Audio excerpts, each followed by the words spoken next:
নমস্কার বন্ধুরা, আমি আপনাদের বন্ধু শুভঙ্কর চলে এসেছি আরও একটা নতুন ভিডিও নিয়ে।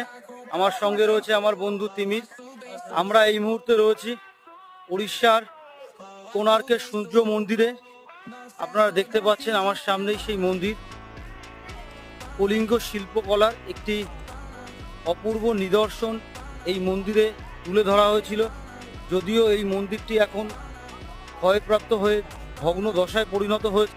কম বেশি 1250 খ্রিস্টাব্দ নাগাদ প্রথম নরসিংহদেব এই মন্দিরটি স্থাপন করেন এবং পরবর্তীকালে বিভিন্ন আঘাত, বিভিন্ন ক্ষয়ক্ষতির পরেও এই মন্দিরটি এখনও মাথা তুলে দাঁড়িয়ে রয়েছে। আমরা বর্তমানে রয়েছি এই কোণার্কের সূর্য মন্দিরে। এই মন্দিরটা আমরা ঘুরে দেখব এবং এই মন্দির সম্পর্কে যাবতীয় খুঁটিনাটি, এখানে কি করে আসবেন, সমস্ত কিছু এই ভিডিওর মাধ্যমে আমরা জানাবো।